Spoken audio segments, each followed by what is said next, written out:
Welcome to class. This is Monday. I have office hours today. It is merely a courtesy office hours. You do not have to attend. I will be sending you a link. It's just there for questions and answers. If you don't want to come, you don't have to. Our first day is actually on Wednesday. However, I do want you to do some work, which begins today, right now. In fact, you already should have written a discussion post by now. That's part of the introduction. Keep in mind, we have to work hard. So that's why we have this video. Off we go. First slide. And this slide has to do with what's called the three-part essay. And the three-part essay is the crap they taught you in high school, and I gotta let you know it's useless. In fact, it's wrong.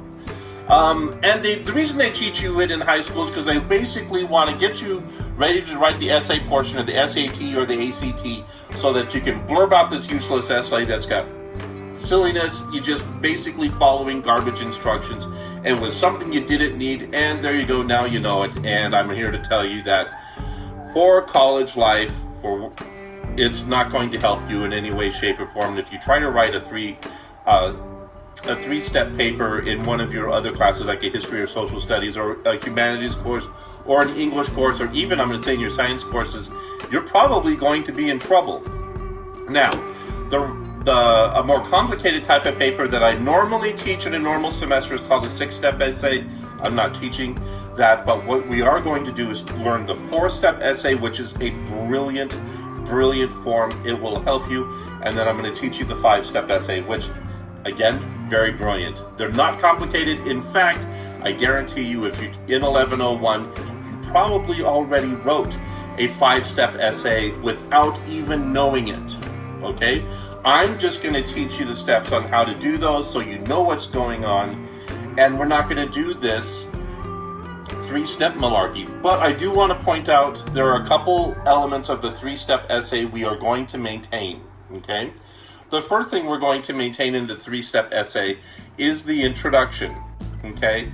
Now, I'm going to let you know, in my opinion, your introductory paragraph should be no more, ever, in any case, no more than 4 sentences long. And never use a hook. You don't need them. They're useless. You're going to start off in the first sentence. You're going to say, I'm writing about, and the subject. I try to put the subject of my paper, like the essay I'm writing about or something, in the first word, or first 3 or 4 words.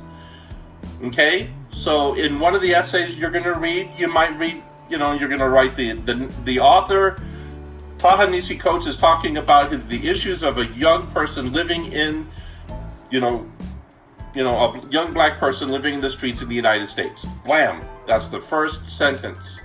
That's not a thesis. That's not an argument. That's the subject. You're blurbing it out there. You're not dealing with the hook, because the hooks are useless. Second sentence. You're building on that. You're expanding that a little bit to apply to you. So, first sentence, subject. Second sentence, it applies to you.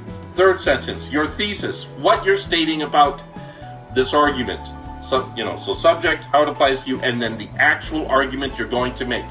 And then your fourth sentence is a transition sentence where you're wrapping everything up and connecting it to your next paragraph.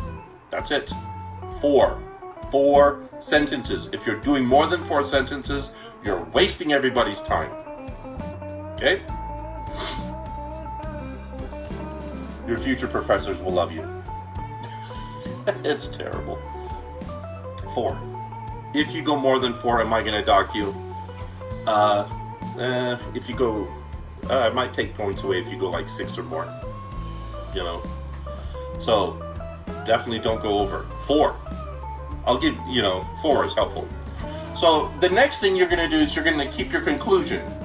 See, what's happening in that first one, it's like a funnel, goes down, and then in the conclusion, it opens back up. So in your conclusion, your first sentence is going to basically say the subject of the paper was this. You're restating. You're not saying the exact same thing you said in the introduction, but you're restating. Next, you're going to define key terms. So you had a key term that I'm going to talk about it a little bit earlier. You're going to review what the key term means. 3, third sentence. This is where you're going to review what your body paragraphs we're talking about. Okay, you're just going to basically draw a map of what you just discussed. Fourth sentence. Okay, you're going to wrap it all up into a tight little argument that is basically a rewording of your thesis. And then in your fifth sentence, you're going to say why what you're saying is true. Sixth sentence, you're going to apply it to yourself. Seventh sentence, you're going to apply it to the world as large. So there you go. I'm going to provide you an outline of how this works so that you can see how a good conclusion is written. But that's it. So conclusion, 7, 8, maybe 9 sentences. You don't need more. Trust me. Okay? Introduction, 4 sentences. So right there, I've given you a basic outline that you're going to use in whatever papers you need to use for the rest of your freaking life in college. I do it today. Okay? And my papers are long. They're like 20 pages. And I still follow the same basic model. All right. So, what about the other stuff? Those are the 2 steps. So first, step number 1, introduction, 4 sentences. Step number 4 is your conclusion, which is, 7 to 9 sentences. Okay? So then what are the other 2? The second one is called your narratio. Now that's a Greek term, okay? It's basically where in our first paper, it can be used for lots of things, but in our first paper, you're going to be using that first, paragraph, first 2 paragraphs to basically define your key terms that you'll be repeating throughout your paper, okay? So that's what's happening in that second part. So first part, introduction, that's part number 1. Part number 2 is the narratio, where you're spending a couple paragraphs defining the key terms and keywords you will be repeating throughout your paper. Okay? And so right there, that's 3 steps. The last one, the third step actually, the third step is where you do these filler paragraphs. See right here where we have support paragraph 1, 2, 3, 4? Okay, so you have to have 4 or more support paragraphs. You notice in my little illustration, I show 4 support paragraphs. I recommend more than 4. The reason is you have a certain pagination you have to fill in order to, or word count, because we're using Achieve. Achieve works using word counts.